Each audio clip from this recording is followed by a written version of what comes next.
Welcome to Inside Yellow Jacket Athletics, where we bring you everything happening in sports at Oxford High School. I'm Anna Kate. And I'm Tate. Let's roll that intro.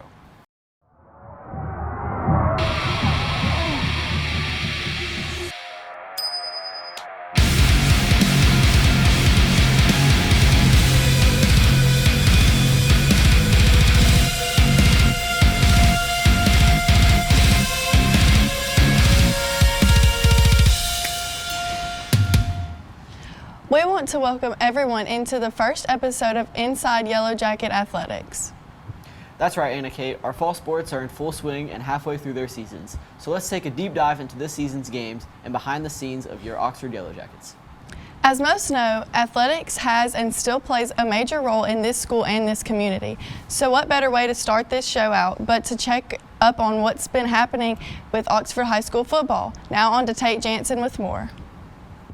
The Oxford Yellow Jackets are sitting at 7-0 right now, with just 3 games left in the regular season. Last Friday night, the Yellow Jackets took on a longtime rival in an I-20 battle against the Pell City Panthers. Oxford only managed to put up 7 points in the first half.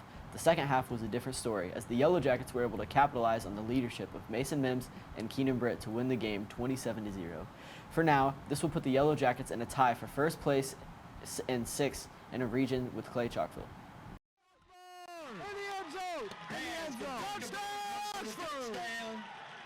First and 10 from the 20, it's in for the first.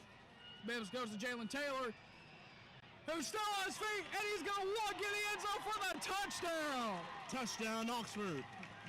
Jalen Taylor takes it in for the touchdown. And just like that, Oxford extends the lead.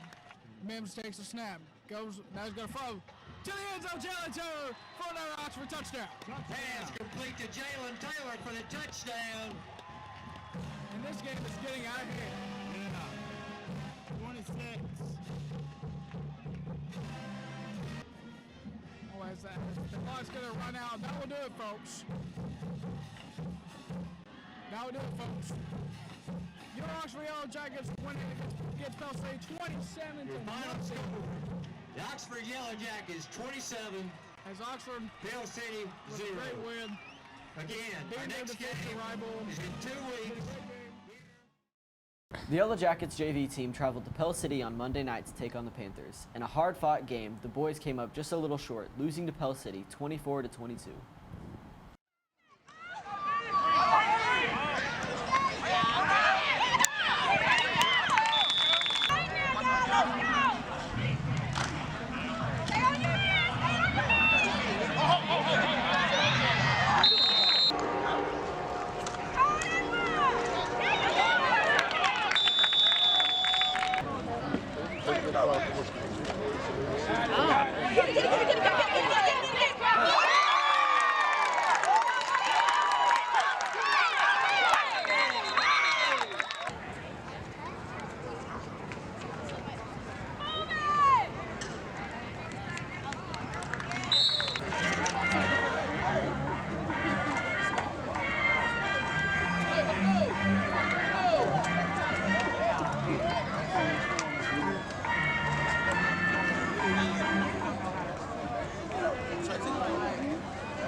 Get it right there.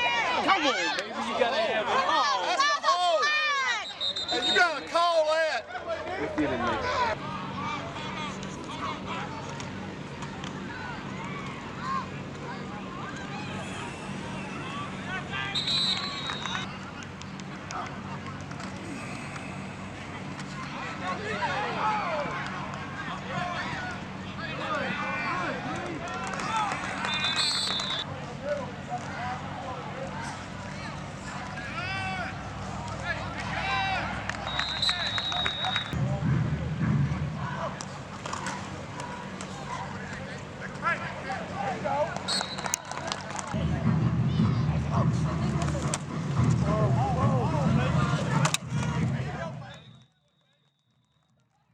The Yellow Jackets are open this weekend, but will pick up next Friday, October 18th, to celebrate our seniors.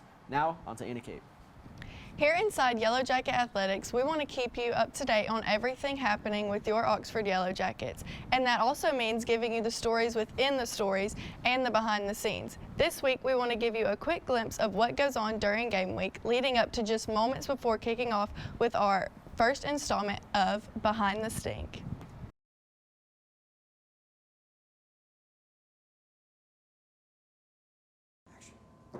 Coach Adams? Hey, come on in, guys. We're with OHS Jacket Media, and we would love to, get a little insight of what you do during the week preparing for a big, especially a big rival game against Pell City. Yeah. And get us ready. Yeah, awesome, man. I think there's, a lot of stuff that people don't really realize how much goes into, one kind of 3.5 hour football game. This is a process that starts on Sundays, really, for us. So every Sunday, our coaches come up here at about 1:30, talk to them about the previous Friday night game, and then our players are up here from 2 to 4 every Sunday. When they come up here, we're watching film from the previous Friday night. They get a lift in for about 30 minutes in there, and then we talk a little bit about the next week's opponent. And then for the coaches, really, that's when our process starts for the next opponent. So we'll start to work about 4 o'clock on Sundays, and really just work until at least a big chunk of the game plan is done. That could be 10 o'clock Sunday night, that could be 8 o'clock Sunday night. It just kind of depends on how that kind of flow goes for us. We don't really set a time to end. We just work until the job's done. And that's really a process that continues on throughout the week. We don't really have our game plan all finalized until Wednesday afternoon, Wednesday night, really. But we have 3 big work days during the week of practice, kind of about an hour and a half or so on Monday. The guys are here for about a 2-hour-ish practice on Tuesday, and then back to about an hour and a half on Wednesday. And each of those days, the coaches are here for, another several hours after practice is over. We're fortunately here, we're able to film all of our practices from multiple angles and all that. And so after we finish practice, all the coaches come back in and watch practice from that day, and they're able to make corrections going into the next day. And, we make mistakes as we go through the thing, as coaches do and players do and all that. And so just reviewing that film each day is just kind of a way to, make sure we're playing our best on Friday nights. Yes, sir. Do you mind if you show us around some of the things? Yeah, let's do it. So all this process starts, like I said, on Sundays. We'll just kind of go down the hall right here. So this starts in our staff meeting room over here, 1:30 every Sunday. All of our staff gathers in here, and we kind of go around the room. Each position coach talks about how their guys played the previous Friday night. They talk about kind of points of emphasis for the next week. So for example, we did this thing really well. This is something we can improve on, so this is what we're kind of focus on throughout the week to try to, not make the same mistakes week in, week out, and improve every single week throughout the week, just to make sure we have the best plan possible. Then we have a similar room over on the across the hallway here. So if you want to come over here, I can show you the defensive staff room. So a very similar type setup, a little bit smaller room, but this is where the defensive coaches kind of go through the same sort of process. You see right here the personnel that's up on the board. That's all the the main guys that get in the game for Pell City. So we have good knowledge of who we're playing against, and a big part of this on the defensive side is knowing what personnel groups are in the game. So for example, they have 2 tight ends and 1 back in the game, or they have no tight ends and 4 receivers in the game. So you have coaches that are up in the box really just trying to see who's subbing in and subbing out for the opponents. So so you kind of know.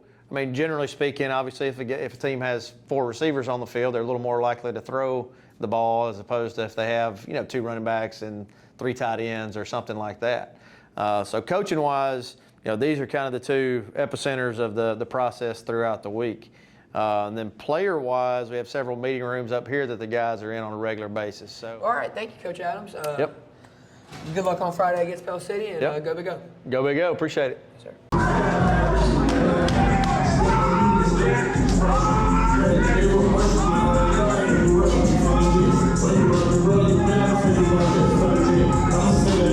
here.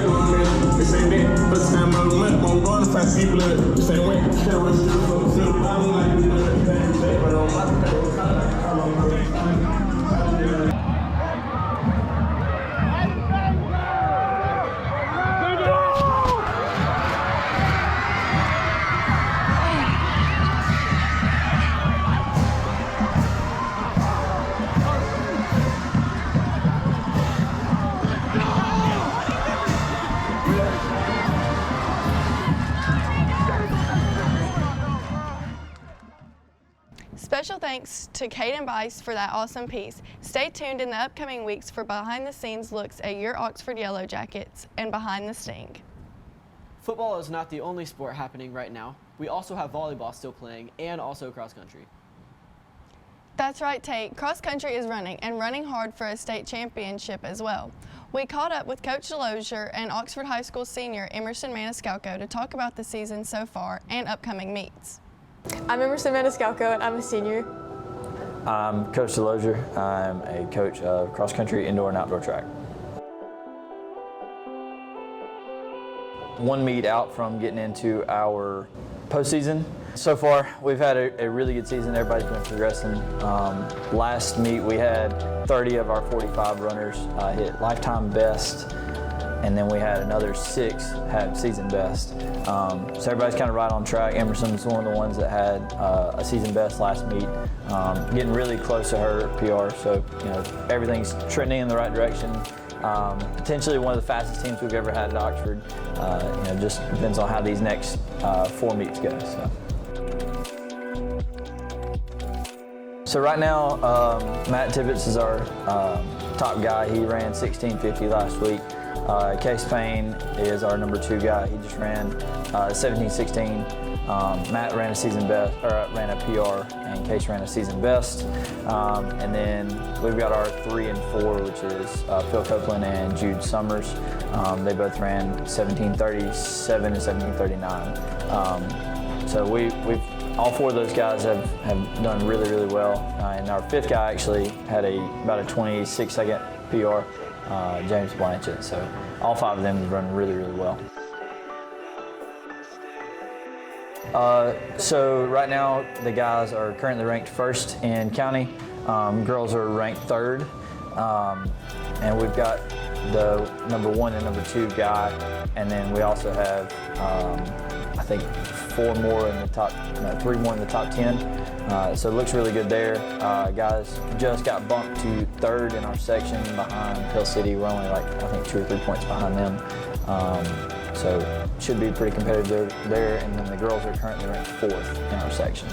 So really good chances to qualify for state and hopefully go top 10 to top 12 there on both sides. He structures all of the workouts specifically for each person. I mean, it's all personalized, and then also he cares about us all as people too. So he checks in on us daily and asks us how our workouts are going, and then pre-race, post-race, everything. He's checking to see how we're doing. Yeah, I'm committed to run at UAH. Yeah. Oh yeah. Yeah, we get our strength for track through cross, through summer training and through cross. So now we'll take Emerson and the strength that she's built up over this season, and we'll basically just start, hammering a lot of speed work. She'll get a lot of fast turnover stuff, especially through indoor. By the time we get to outdoor, we'll be able to mesh both those 2 together, and she'll be ready to rip through the outdoor season. So. Yeah, so I actually had this conversation the other day with the team. That's what I told them. I said, the future always looks good, always looks good. We're trying to take our eye off of the future right now and focus on today. But at the same time, we've got a 7th grader who's already gone under 20 minutes, which is huge. He was ranked at the time number 25 in the nation for 7th graders. We've got Jude Summers, he just went under 18 minutes. He ran 17:39. Again, just a huge accomplishment for an 8th grader to go under 18 minutes. We've got several sophomores that have the ability, Case Payne being one of them, James Blanchett the other, who's got the potential to take this team over in 2 years whenever Matt and Phil all leave. And Emerson's been kind of grooming them to be able to take over.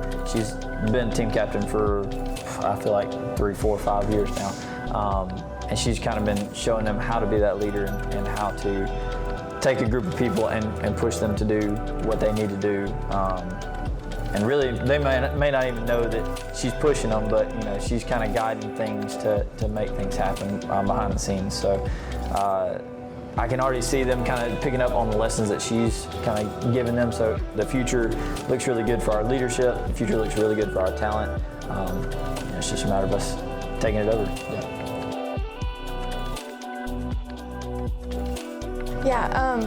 So I'm looking forward to, we have a girls team for like the first time since, I've run at Oxford, really.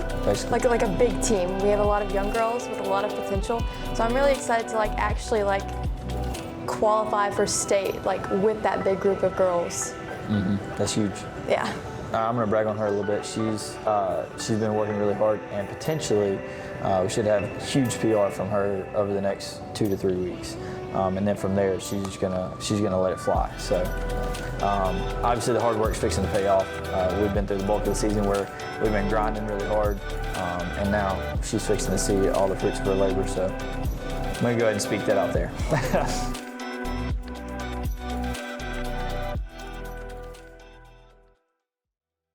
We will definitely keep you up to date with the progress of our cross-country team in the next couple of weeks. Basketball is just around the corner with just under a month till the first tip-off. Coach Van Meter and Coach Bennett have been hard at work getting the Yellow Jackets ready for the upcoming season. And we are just about a month and a half away, or just about a month away from the tip-off. Just talk about what's been going on the last few weeks and where are you guys at with Yellow Jacket basketball? Well, you can't really say the last couple of weeks. We've been working since the season was over last year.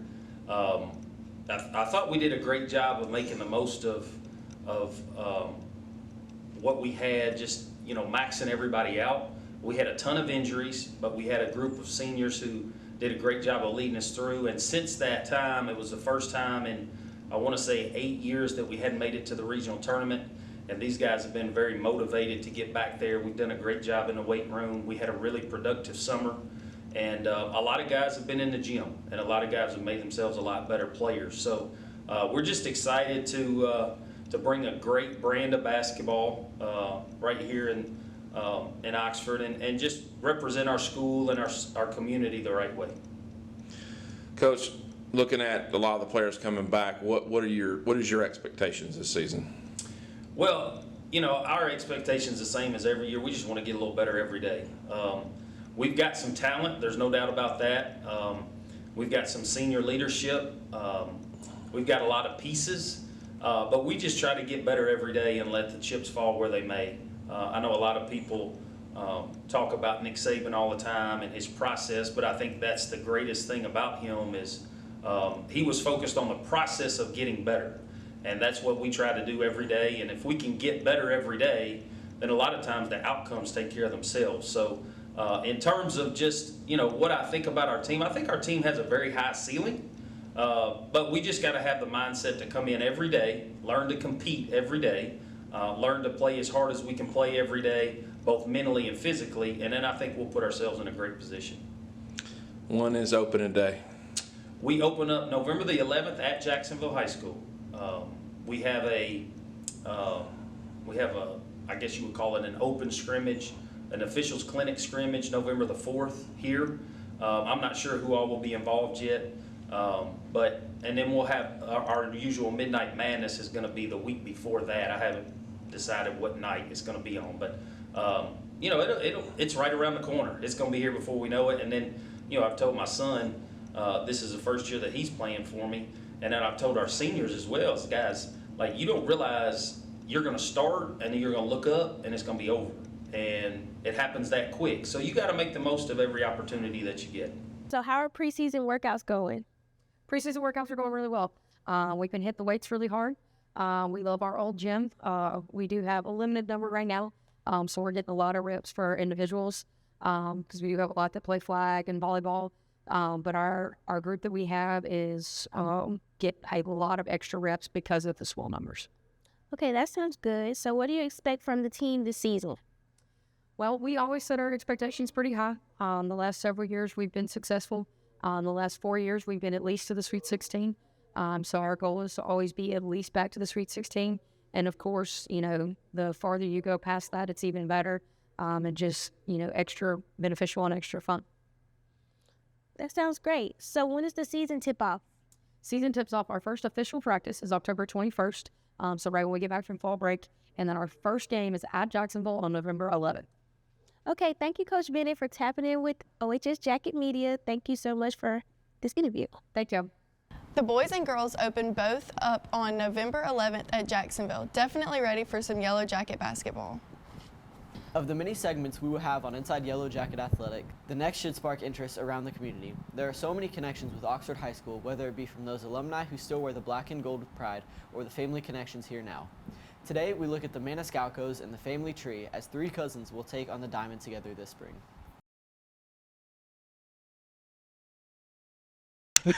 All right. Name and grade. I'm Rocco Maniscalco. I'm in the 10th grade. Reed Maniscalco, senior. Charlie Maniscalco, 10th grade. Your family, of course. What is that like to be able to play with your cousins or play with family? It's really cool because we have that connection, and just them being on the team gives us an extra guy to have more people that we can trust and then we know. It's great having chemistry already built before we were on the team, and we were all it's like we've been playing together our whole lives, and so we just mesh real good together on the field. Yeah, the chemistry between us is really good, so it just works on the field too. Now, I know your family is very close. Does it feel like you're more like brothers than cousins? For sure. Yes. For sure, definitely. For sure. What's the one thing you're excited about going into this upcoming season? I think one thing that I'm excited about is that we all have a chance to be on the field at the same time. I don't think that any other family has ever done that before, so that'll be really cool. I think to have the chance to win a state championship with my cousins on the field, and obviously our team, we have a very good team that has good team chemistry. Everybody. So what do you think your grandfather thinks about you boys all playing together? I bet he's proud. I mean, oh yeah, I think he loves it. Yeah, he definitely loves looking off. Now, your fathers all have made a big impact at this school playing. How does it feel like to be able to play where your dad played and made an impact? It's really cool because it's almost like a challenge. I kind of want to be better than my dad, but it's cool because we get to carry on their legacy that they built for us to further on here at Oxford, and then we'll do that for our kids and so on. What does it mean to be an Oxford Yellow Jacket? It means everything. This town is very tight-knit. Everybody knows each other, and you're all playing for each other, and you represent what's on your chest, everything you got. For sure. Yeah, I totally agree.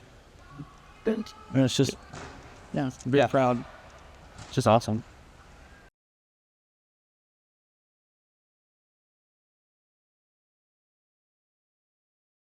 If there are any stories you would like to see on Oxford Overtime, please reach out to us. If you can email Eric Freeman at efreeman.oh@oxbow.com. We would love to hear from you, and go Big O. Before we get out of here today, we want to look back at recent stories and events coming up for the Oxford Yellow Jackets.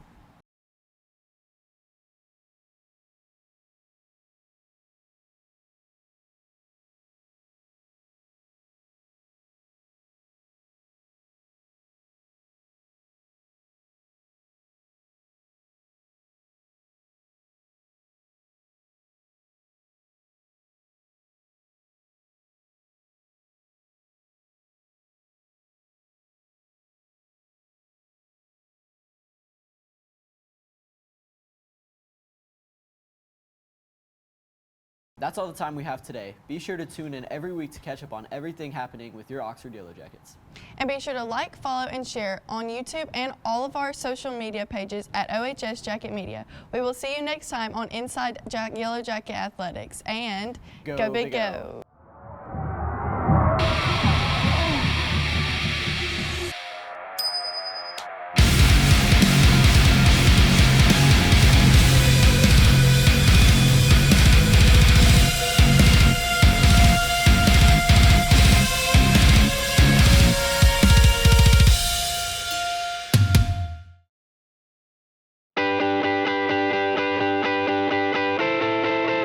My name is Virginia Bowen, and I have the honor of serving as Chief Executive Officer for AOD Federal Credit Union. AOD have served Calhoun County since 1950, and we're here to serve your financial needs as well. Come see us at AOD Federal Credit Union, and we're proud sponsors of the Oxford Yellow Jackets. Go Big O!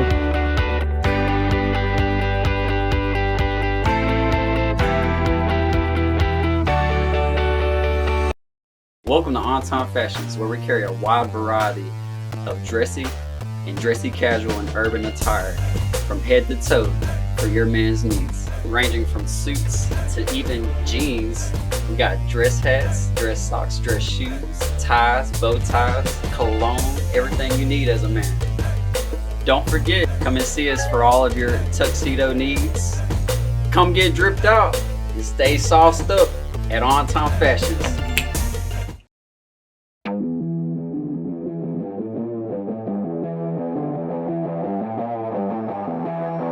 I just want to welcome you guys to the CMP Judith Legursky Competition Center. You can come and experience a world-class experience and a world-class facility. Here at CMP, we are proud sponsors of Oxford High School. Come see us at CMP.